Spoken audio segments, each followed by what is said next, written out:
नमस्कार। वंदे मातरम।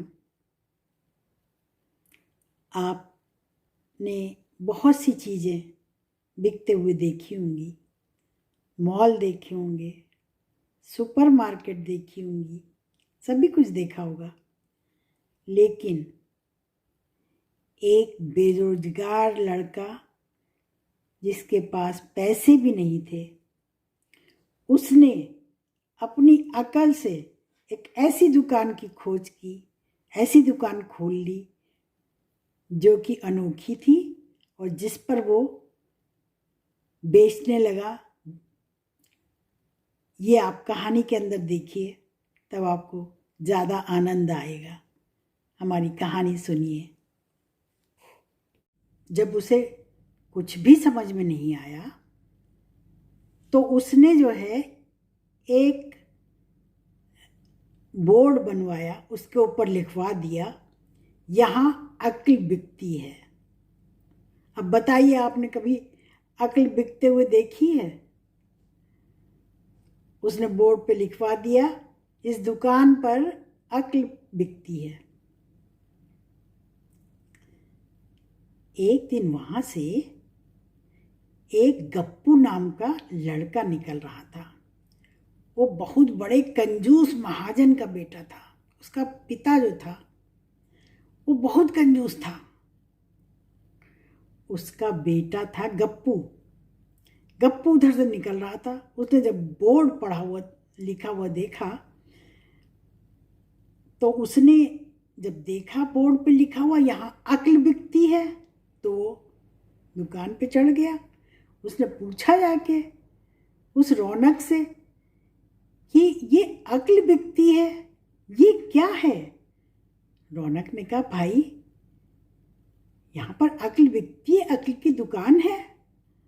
गप्पू ने कहा, अच्छा क्या रेट है? बोले, जैसे पैसे दोगे वैसे ही अकल आपको मिल जाएगी।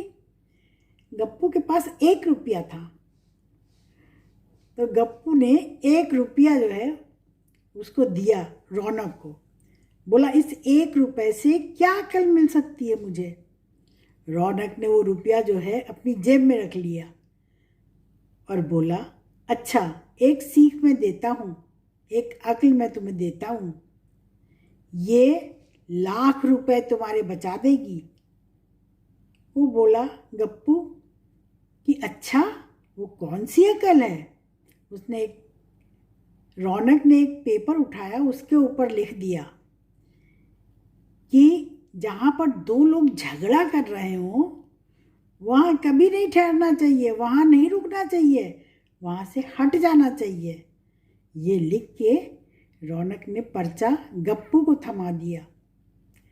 गप्पू जब घर पहुंचा तो उसके पिताजी ने पूछा, आज बड़ी देर में लौटे, क्या बात थी? बोला, एक नई दुकान खुली हुई है, उसी पर चला गया था। पिताजी ने पूछा, वो कौन सी दुकान है नई खुली हुई? तो गप्पू ने बताया, वहाँ पर अक्ल बिकती है। तो उसके पिताजी बोले, अक्ल बिकती है? गप्पू बोला, हाँ 1 रुपए की मैं अकल खरीद भी लाया हूँ। तो महाजन बोला कि अच्छा क्या अकल खरीद लाए? तो गप्पू ने वो पर्चा अपने पिताजी को दे दिया। पिताजी ने पढ़ा कि जहाँ पर 2 लोग झगड़ा कर रहे हों उस जगह पे कभी भी खड़े नहीं होना चाहिए, उस जगह से हट जाना चाहिए। ये आपका 1 लाख रुपया बचा देगी। अब महाजन को बड़ा गुस्सा आया, क्योंकि वो बहुत कंजूस था। वो दुकान पे गया, वो रौनक से बहुत लड़ा, अरे पैसे वापस करो, ये क्या, तुमने हमारे बच्चे को बेवकूफ़ बना दिया। रौनक ने सारे पैसे वापस कर दिए, एक शर्त पे कि ये जो अकल मैंने दी थी ये कभी इस्तेमाल तुम नहीं करोगे। दोनों में एग्रीमेंट हो गया कि मैं इस्तेमाल नहीं करूँगा तुम्हारी ये दी हुई अकल। और रौनक ने पैसे वापस कर दिए। दिन बीतते गए। एक बार एक राजा था, उसकी 2 रानियां थी, दोनों को बहुत प्यार करता था। छोटी वाली को कुछ ज़्यादा प्यार करता था, बड़ी वाली से ज़्यादा। तो एक बार राजा दोनों रानियों को लेकर के भ्रमण पे निकला। रास्ते में एक सुनार की दुकान पड़ी, उस पे दोनों रानियां पहुंची जब, तो सुनार ने एक सोने का बड़ा सुंदर सा सेट दिखाया। दोनों रानियां उस पे जूझ गई, रीझ गई, ये मैं लूंगी, वो मैं लूंगी। राजा बड़ी मुश्किल से घर लौट आया। बोला ठीक है, कल मैं ले जाऊंगा, कि पैसे अभी नहीं लाया हूँ। कुछ बहाने बना के वो घर आ गया। दोनों रानियों ने सोचा, बड़ी रानी ने सोचा कहीं छोटी ना खरीद ले, छोटी ने सोचा कहीं बड़ी ना खरीद ले। दोनों की दासियां थी, दोनों ने एक दूसरे से चुरा करके दासियों को भेजा कि जा करके वहाँ से वो हार लेके आओ। जब दासियां पहुंची, वो एक साथ वहाँ पहुंच गई, एक दूसरे को पहचानती थी। अब दोनों आपस में सुनार से बोली कि तुम मुझे हार दे दो, मैं खरीद लूँगी। वो बड़ी रानी की थी दासी। छोटी रानी की दासी बोली नहीं, ये हार मुझे दे दो, मैं खरीद लूँगी। दोनों दासियों में आपस में झगड़ा होने लगा। अब क्या किया जाए? सुनार बोला मैं अभी किसी को नहीं दूंगा, राजा कल आएंगे उनको दूंगा। अब दोनों दासियां आपस में ही जूझने लग गई। खूब खूब लड़ाई हुई और दोनों दासियां घर आ गई। जब घर आ गई, इत्तेफाक से गप्पू वहीं पे खड़ा हुआ था। गप्पू सब देख रहा था और वो दासियों ने गप्पू को भी देख लिया था, ये आदमी खड़ा है हम दोनों के झगड़े में। जब घर पहुंची दासियां तो बात पूरी राजा तक गई। राजा ने कहा कि ये क्या, मैंने जब कहा था कल हार ले आऊँगा तो तुम लोगों ने दासियां क्यों भेजी? वो गप्पू जो था वो उसने देखा था, तो ये रानियां जो हैं गप्पू के पास आई, बोली कल राजा के पास आना, बताना हम लोगों में लड़ाई किसने शुरू की। गप्पू बड़ा परेशान हुआ। अब उसको कुछ नहीं सूझा जब, तो फिर अकल वाली दुकान पे गया और उसका पिताजी बहुत परेशान था, वो भी साथ में गया। बोला तुम मुझे अकल दो और जितने पैसे बताओगे उतने पैसे में मैं खरीद लूँगा।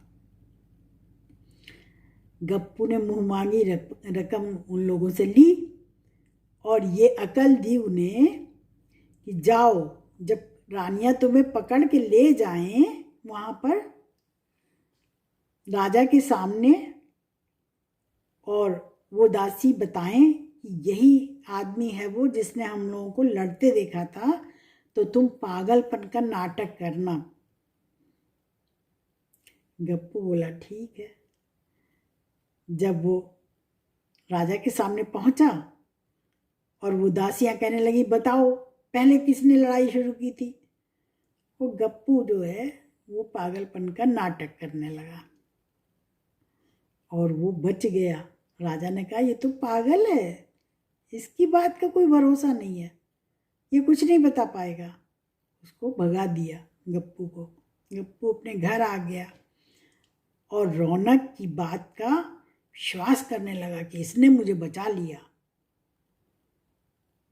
अब छोटी वाली रानी जो थी, उसकी जो दासी थी, वो गप्पू से बहुत नाराज हो गई। इसने तो देखा था और रानी से बताया इसने देखा था और ये सही दिमाग का आदमी, पागल नहीं है। अब गप्पू फिर घबराने लगा कि अब ये हमको राजा से दंड दिलवा देगी और राजा जो है वो छोटी रानी को ज़्यादा चाहते हैं। अब क्या किया जाए?